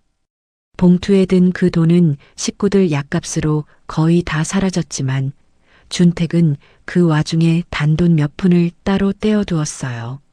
그리고 시장 한 구석 작은 잡화점에서 은빛으로 반짝이는 호루라기 하나를 샀습니다. 그날 밤 준택은 작은 조각칼 하나를 들고 호루라기 표면을 깎기 시작했어요. 5 모서리의 별. 어설프지만 정성스럽게 한 획 한 획 새겨 넣었습니다. 손가락 끝이 몇 번이나 베었지만 멈추지 않았어요. 그 별 안에는 너를 영원히 지키겠다는 청년 준택의 모든 마음이 담겨 있었습니다. 다음 날 저녁 다시 산사나무 아래에서 준택은 정래에게 그 호루라기를 목에 걸어 주었어요. 정래에 가는 목 위에서 호루라기가 작게 흔들렸습니다. 정래가 고개를 갸웃하며 그게 뭐냐고 물었어요. 위험할 때 불어. 어디에 있든 이 소리를 듣고 내가 너를 찾아갈게. 정래는 고개를 끄덕이며 새끼손가락을 내밀었어요. 2 사람은 산사나무 아래에서 손가락을 걸어 영원을 약속했습니다. 그 봄밤의 약속은 어린 2 사람에게는 1000년이 가도 변하지 않을 단단한 맹세였어요. 그러나 그 약속이 깨지는 데에는 며칠이 걸리지 않았어요. 한 주 뒤 준택의 아버지가 갑작스럽게 세상을 떠난 것이었습니다. 그리고 그날 밤 빚쟁이들이 집으로 몰려왔어요. 사채업자들의 거친 목소리가 좁은 마당을 가득 메웠습니다. 어머니는 어린 동생들을 끌어안고 떨었어요. 어딘가로 도망치지 않으면 식구들이 어떻게 될지 모르는 상황이었습니다. 그날 밤 준택의 가족은 옷가지 몇 점만 챙긴 채 야반도주하듯 마을을 떠났어요. 어머니가 동생들을 등에 업고 앞장서 걷고 준택은 어린 막내 동생을 안고 그 뒤를 따랐습니다. 마을 어귀의 산사나무가 어둠 속에 검은 그림자로 서 있었어요. 준택은 자기도 모르게 그 나무를 향해 한번 고개를 돌렸습니다. 정내에게 인사 한마디 전하지 못했어요. 편지 한 장 남길 시간조차 없었습니다. 자기가 사라진 뒤 정내가 그 산사나무 아래에서 자기를 얼마나 기다릴지, 얼마나 울지, 그 생각이 준택의 가슴을 칼처럼 베었어요. 그러나 발은 멈출 수 없었습니다. 식구들의 목숨이 걸린 일이었으니까요. 그날 밤 이후 준택은 평생 그 마지막 밤을 가슴 한가운데에 응어리로 안고 살았어요. 도시로 흘러들어가 닥치는 대로 일을 하고 작은 사업을 시작하고 그것이 자라 큰 회사가 되고 마침내 거대 그룹의 회장이 된 그 50년 동안 준택은 단 하루도 정내의 얼굴을 잊은 적이 없었습니다. 그러는 동안 정내 역시 몇 달 뒤 빚쟁이들의 시달림 끝에 마을을 떠나야 했어요. 가난 속에서 결혼을 했고 아들 하나를 낳았습니다. 그러나 그 아들마저 젊은 나이에 사고로 잃고 말았어요. 며느리도 곧 떠나 정내의 손에는 갓 태어난 손녀 미나만 남았습니다. 정내는 그 손녀를 등에 업고 시장 한 구석에 좌판을 펴고 나무를 팔았어요. 추운 새벽이면 등에 업힌 아기를 자기 외투로 더 꽁꽁 싸매며 평생을 살아왔습니다. 그 손녀가 자라 전교 1등이 되도록 그 모든 세월을 정내는 호루라기 하나를 가슴에 품고 견뎌왔던 거예요. 그리고 그 호루라기를 다 큰 손녀에게 위험하면 불어라 하며 목에 걸어준 것이었습니다. 준택의 두 눈에서 다시 굵은 눈물이 흘러내렸어요. 가슴을 쥐어짜는 듯한 죄책감이 노인의 어깨를 짓눌렀습니다. 자기가 도시에서 불을 쌓아 올리는 동안 정내는 새벽 시장 바닥에서 아기를 업고 떨고 있었던 거죠. 자기가 야반도주한 그날 밤 이후 정내의 인생이 어떤 길을 걸었을지를 생각하니 준택은 차마 숨을 쉴 수가 없었어요. 준택은 안주머니에서 사진을 다시 꺼냈습니다. 떨리는 손가락 끝으로 정내의 주름진 얼굴을 가만히 어루만졌어요. 그리고 가슴 깊은 곳에서 끌어올린 목소리로 다짐했습니다. 정내야, 이제는 내가 너에게 달려갈게. 다시는 내 소리를 놓치지 않으마. 50년 전 산사나무 아래에서 청년 준택이 했던 그 약속. 정내야, 어디에 있든 내 소리를 듣고 너를 찾아내겠다던 그 맹세. 그 약속이 마침내 한 소녀의 호루라기 소리를 타고 늙은 노인의 가슴에 닿은 것이었어요. 다음 날 아침이었습니다. 준택은 평소 입던 양복 중에서도 가장 단정한 한 벌을 골라 입었어요. 안주머니에는 미나와 정내가 함께 웃고 있는 그 사진이 곱게 접혀 들어 있었습니다. 거울 앞에 선 준택은 한참 동안 자신을 바라봤어요.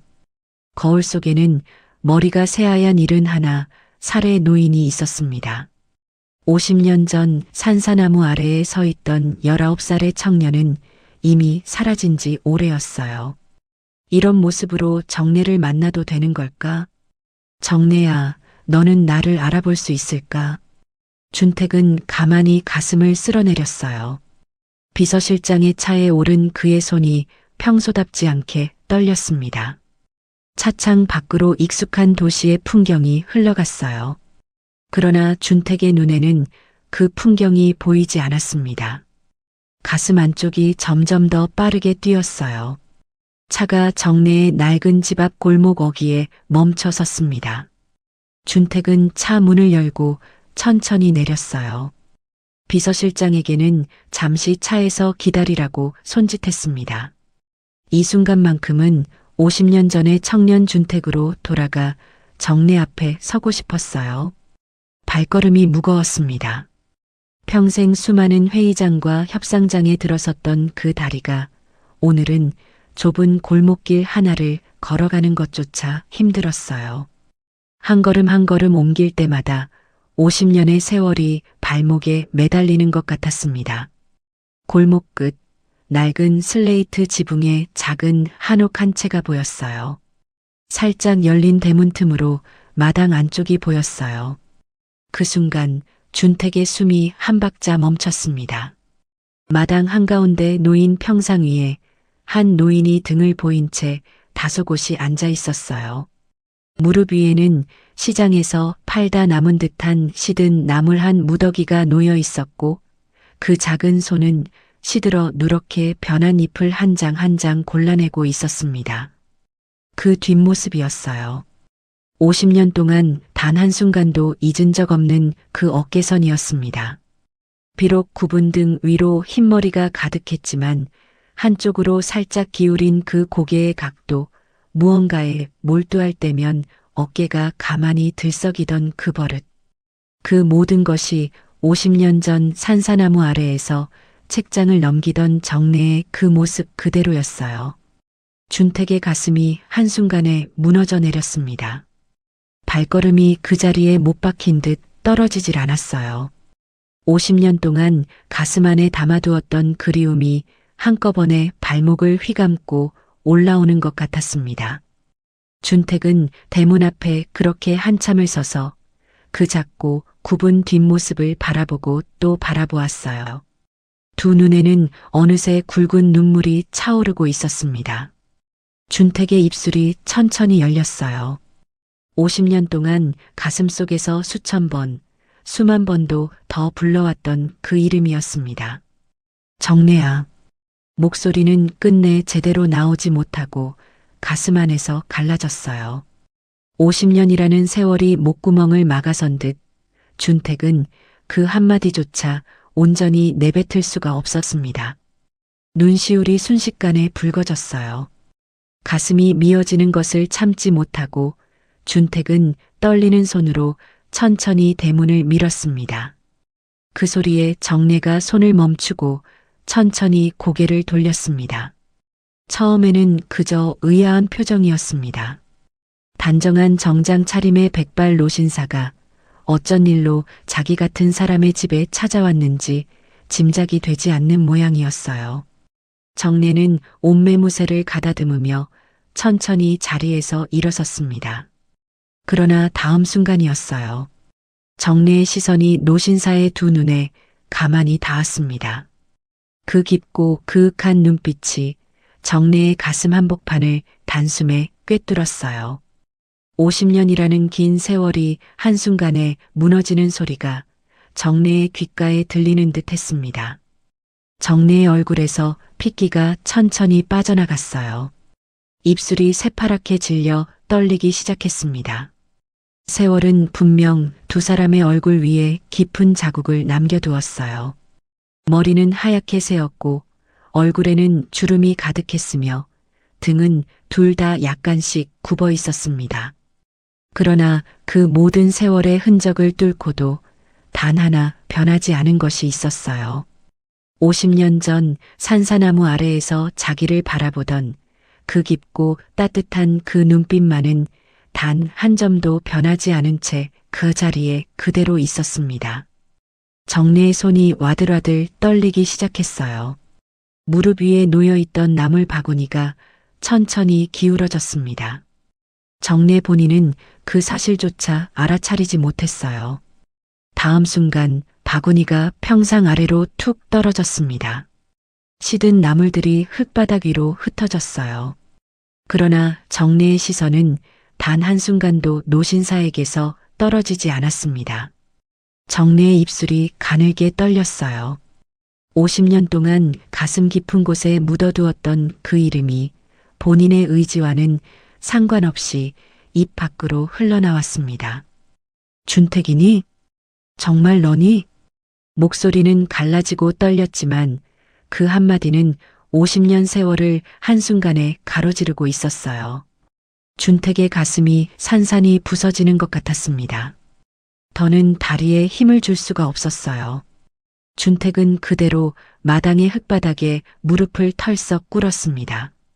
평생 누구 앞에서도 무릎을 꿇어본 적 없는 거대 기업의 회장이었어요. 그러나 지금 이 순간 준택은 50년 전에 가난한 19살 청년으로 돌아가 있었습니다. 준택은 두 손을 떨며 정래에게로 뻗었어요. 정래의 그 거칠고 부르튼 손을 두 손으로 꽉 맞잡았습니다. 손등에는 굵은 핏줄이 도드라져 있었고 손가락 마디마다 거친 굳은 살이 박여 있었어요.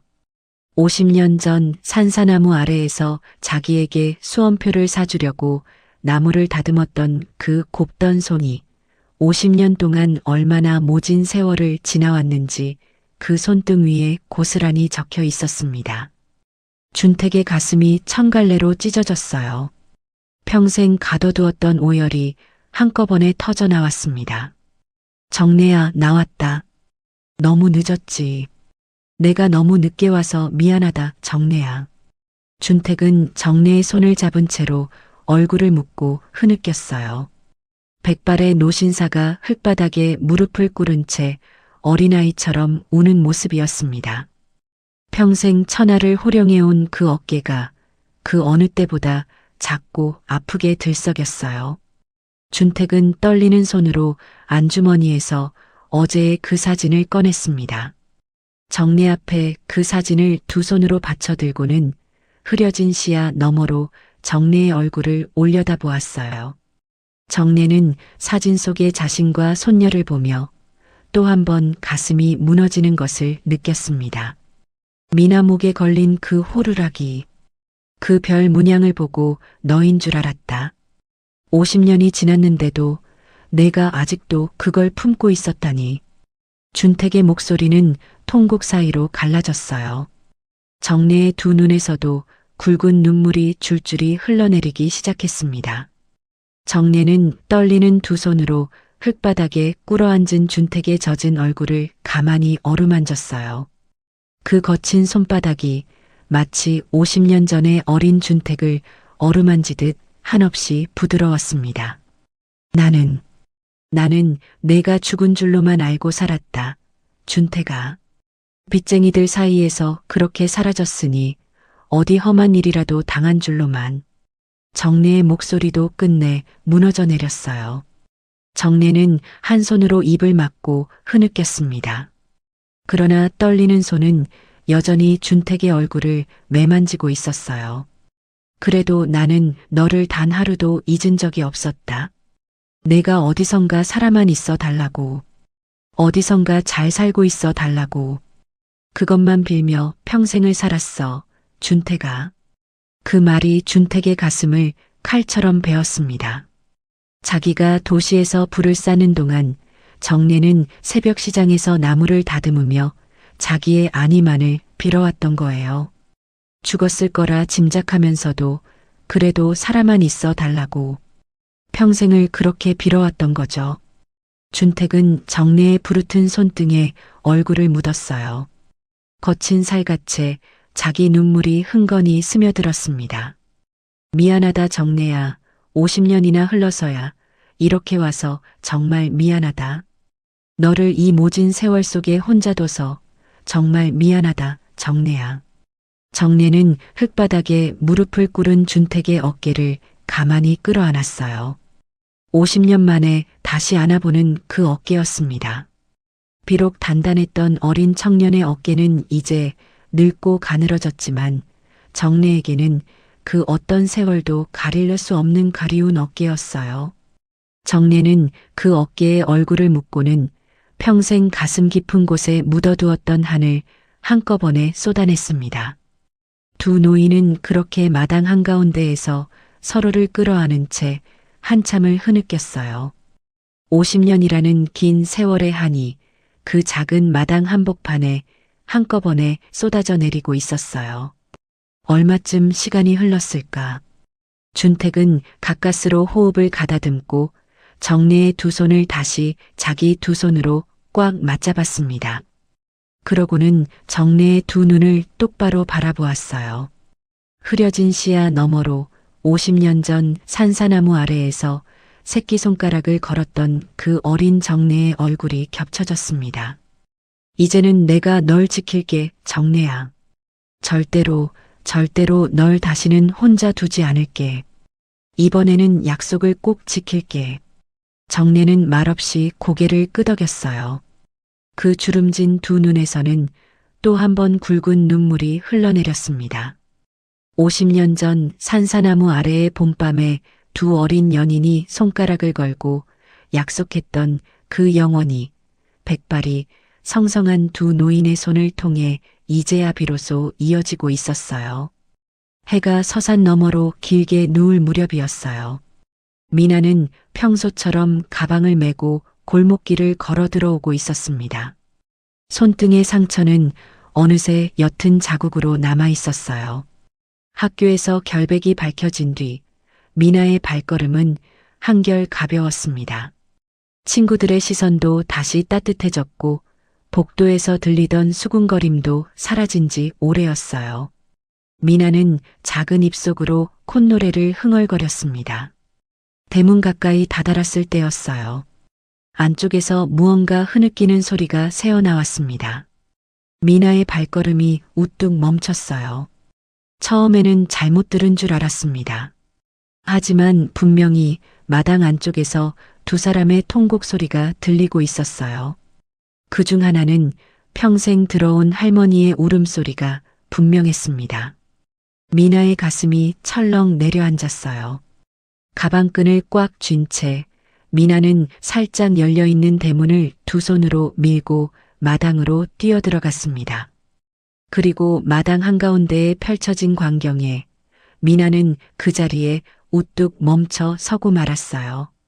마당 한복판 흙바닥에는 한 노신사가 무릎을 꿇고 앉아 있었습니다. 단정한 검은 정장 차림에 백발이 가지런한 누가 봐도 점잖은 분이었어요. 그런데 그분이 바로 며칠 전 학교에 오셨던 회장님이라는 사실을 알아본 순간 미나의 머릿속이 하얘졌습니다. 그 옆에는 할머니가 평상에 걸터 앉은 채 두 손으로 회장님의 어깨를 끌어안고 어린아이처럼 흐느끼고 계셨어요. 미나의 손에서 가방이 툭 떨어졌습니다. 안에 들어있던 책 몇 권이 흙바닥 위로 흩어졌지만 미나의 시선은 그 광경에서 떨어질 줄을 몰랐어요. 회장님이 왜 우리 집 마당에서 무릎을 꿇고 계신 건지, 평생 누구 앞에서도 약한 모습을 보이지 않으셨던 할머니가 왜 저렇게 통곡하고 계신 건지, 미나의 머릿속은 도저히 정리되지 않았습니다. 미나의 입에서 가는 목소리가 떨려 나왔어요. 할머니, 회장님, 이게 대체 어찌된 일이에요? 그 목소리에 두 노인이 천천히 고개를 들었습니다. 두 사람의 얼굴은 모두 눈물로 흠뻑 젖어 있었어요. 준택은 떨리는 손으로 미나 쪽을 향해 천천히 손을 내밀었어요. 미나는 영문도 모른 채 그 손을 마주 잡았습니다. 회장님의 손은 평생 호화롭게 살아온 사람의 손이라기엔 의외로 거칠고 그리고 따뜻했어요. 준택은 미나의 작은 손을 두 손으로 꼭 감싸쥐고는 한참 동안 그 얼굴을 바라보았습니다. 그러고는 흐려진 시야 너머로 가까스로 입을 열었어요. 미나 학생, 내가 50년을 찾아 헤맨 내 첫사랑이란다. 정내, 너희 할머니가 바로 그 사람이야. 미나의 두 눈이 동그랗게 커졌어요. 처음에는 그 말이 무슨 뜻인지 잘 이해가 되지 않았습니다. 그러나 이내 미나의 머릿속에 어린 시절부터 할머니가 들려주시던 한 이야기가 천천히 떠올랐어요. 옛날의 말이다. 할미한테는 선비 같은 소년이 한 명 있었단다. 그 소년이 내 목에 은빛 호루라기를 걸어주면서 그러더라. 위험할 때 불면 어디에 있든 달려오겠다고. 그리고 그 소녀는 어느 날 갑자기 사라졌어. 할미는 평생 그 호루라기를 가슴에 품고 살았단다. 비 오는 날이면 무릎을 두드리며 가끔 한숨처럼 흘리시던 그 이야기. 어린 미나에게는 그저 옛날 옛적 동화 같던 그 이야기. 그러나 그 이야기 속의 소년이 지금 자기 앞에 백발의 노신사로 서 있다는 사실을 깨달은 순간 미나의 머릿속은 새하얗게 비어버렸어요. 할머니가 평생 가슴에 품어왔던 50년의 그리움이 지금 살아있는 사람의 모습으로 자기 앞에 나타나 있었던 겁니다. 미나의 두 눈에서도 굵은 눈물이 흘러내리기 시작했어요. 미나는 할머니에게 달려가 그 작은 어깨를 꼭 끌어안았습니다. 할머니의 떨리는 어깨에서 50년이라는 긴 세월의 무게가 고스란히 느껴졌어요. 그동안 할머니가 들려주셨던 그 동화 같은 이야기들이 사실은 누구에게도 말할 수 없었던 한 여인의 평생 그리움이었다는 사실에 미나의 가슴이 한 번 더 무너져 내렸습니다. 같은 시간 도시 한쪽 끝에서는 또 다른 일들이 동시에 벌어지고 있었어요. 검찰청 앞에는 수십 명의 기자가 카메라를 들고 진을 치고 있었습니다. 잠시 후 검은 호송차에서 수갑을 찬 이사장의 모습을 드러냈어요.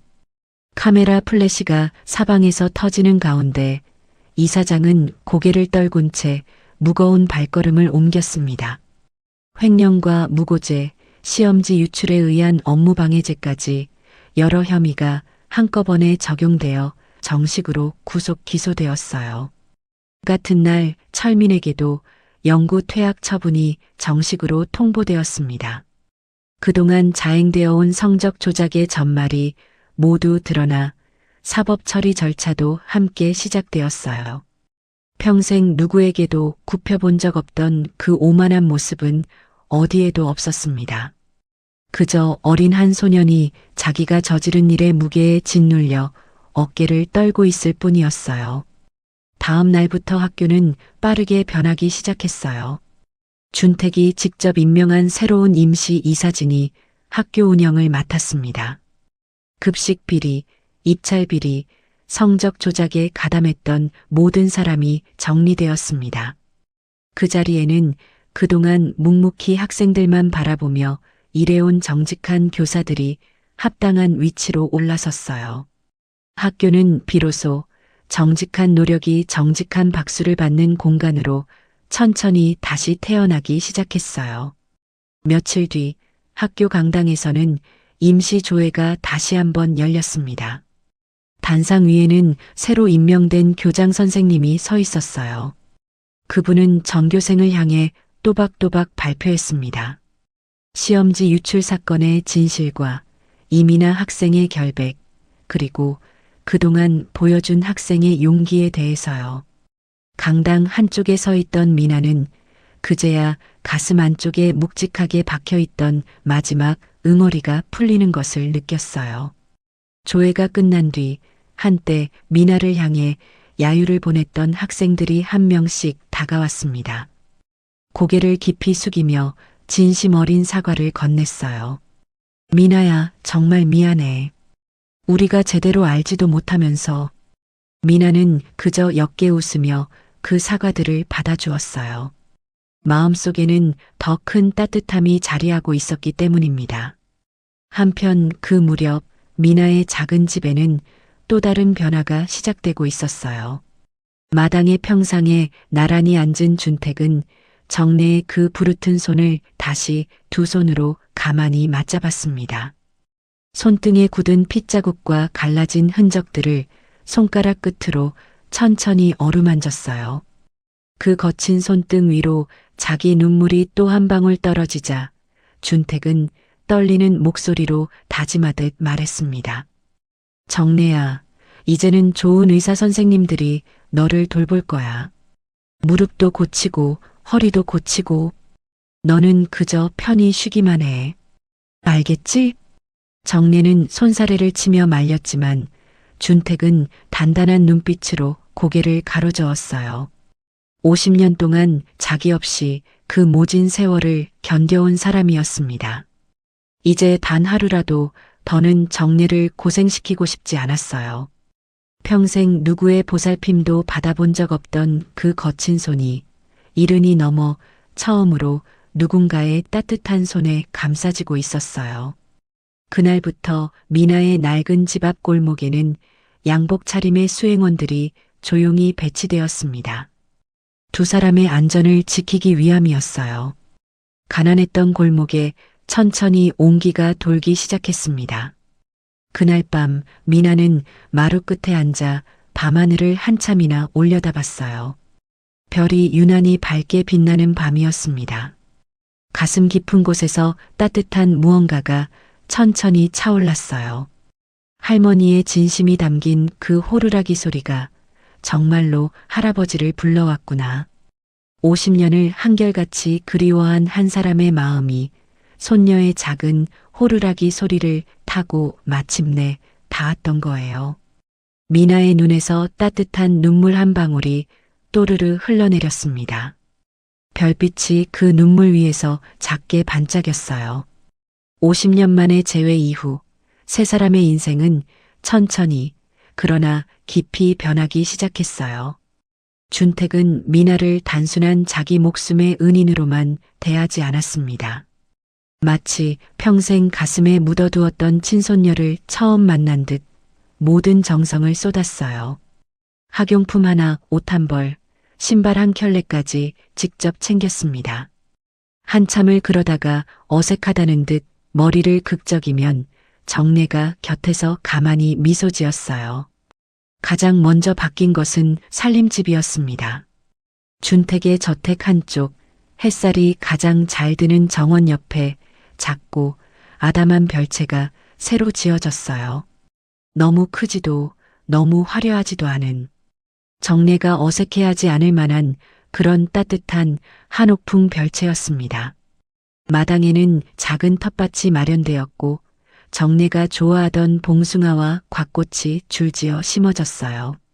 이사 온 첫날 정례는 마루 끝에 앉아 한참을 마당을 바라봤습니다. 평생 살아본 가장 좋은 집이었어요.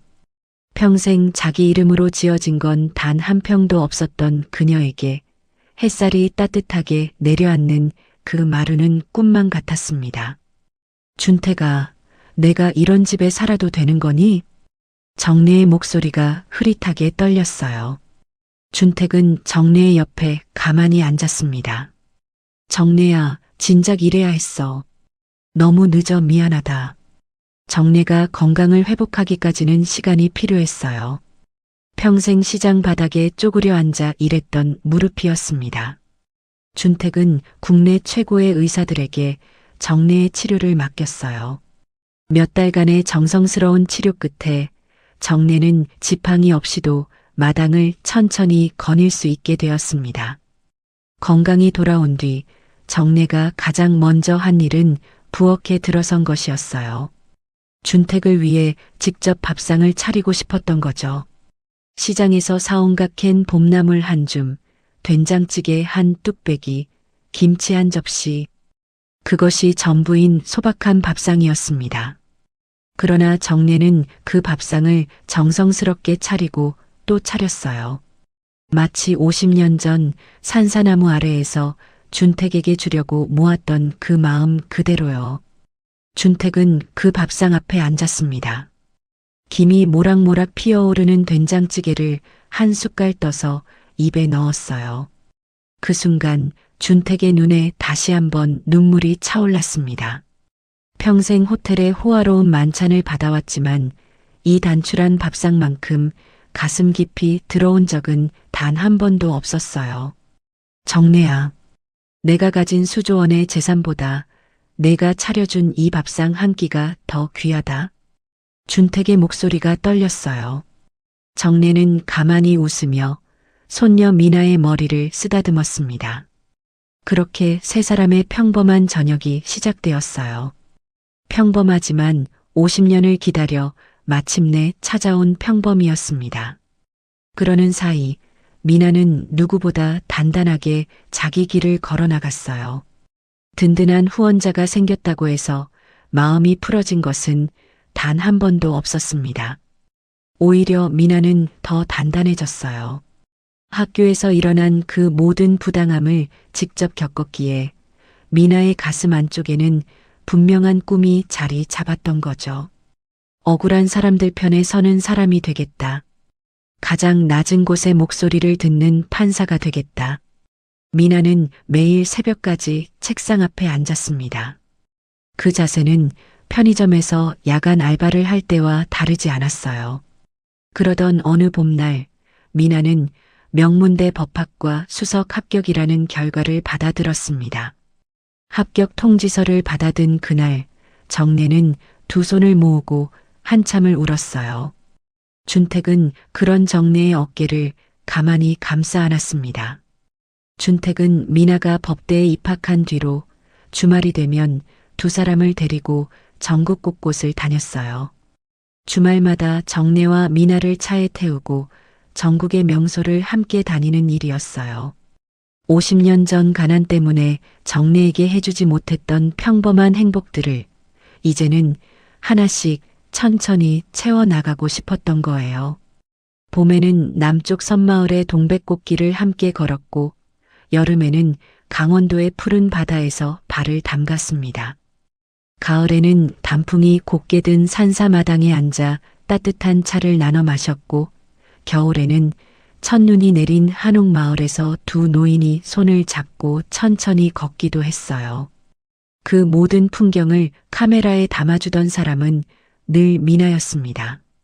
세 사람은 또 하나 의미 있는 일을 시작했어요. 자신들처럼 가난과 부당함 속에서 고통받는 학생들과 외롭게 늙어가는 어르신들을 돕기 위한 작은 재단을 세운 것이었습니다. 재단의 이름은 모두가 함께 정했어요. 세 사람은 의논 끝에 자신들의 이름이 아닌 다른 이름으로 작은 재단 하나를 설립했어요. 그 이름은 은빛 호루라기 재단이었습니다. 50년 전 산사나무 아래에서 시작되어 한 어두운 골목 안에서 다시 울려 퍼졌던 그 작은 호루라기 소리에서 따온 이름이었어요. 재단은 형편이 어려운 학생들의 학비를 지원하고 홀로 사는 노인들의 의료와 생활을 돌보는 일을 시작했습니다. 세월이 흘렀어요.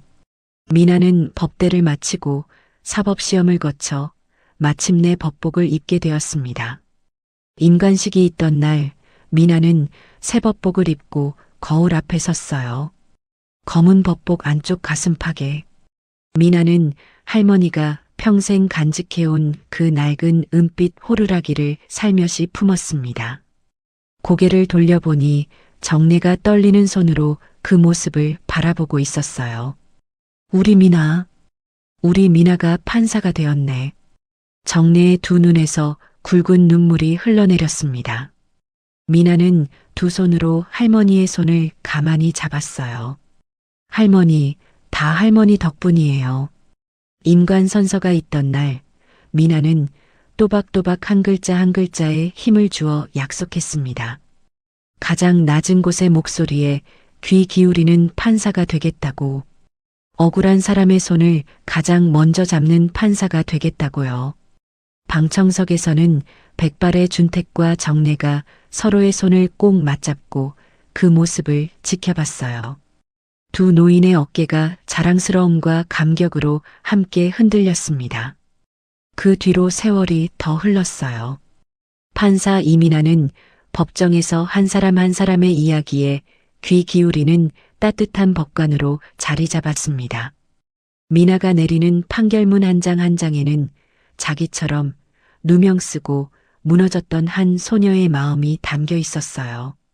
방청석에는 가끔 백발의 준택과 정내가 함께 앉아 그 모습을 흐뭇하게 지켜봤습니다. 두 노인은 어느덧 손을 꼭 잡은 채 미소 짓는 것이 자연스러운 모습이 되어 있었어요. 법정 휴정 시간. 텅 빈 법대 위에 한 가지 물건이 놓여 있었습니다. 햇살이 창문을 통해 그 위로 비스듬히 떨어졌어요. 작고 낡은 그러나 여전히 은은하게 빛나는 은빛 호루라기 하나. 5 모서리가 약간 비뚤어진 별 문양이 햇살을 받아 찬란하게 반짝이고 있었습니다. 50년 전 한 청년이 사랑하는 사람을 위해 한 획 새겨 넣은 그 별. 한 노인이 평생을 가슴에 품고 견뎌온 그 별. 그리고 한 소녀의 목에 걸려 어둠 속에서 한 사람의 발걸음을 멈춰 세웠던 그 별. 이제는 한 판사의 법대 위에서 가장 낮은 곳의 목소리에 귀 기울이는 다정한 빛으로 빛나고 있었어요. 사랑은 시간을 넘어 반드시 당신에게 닿습니다.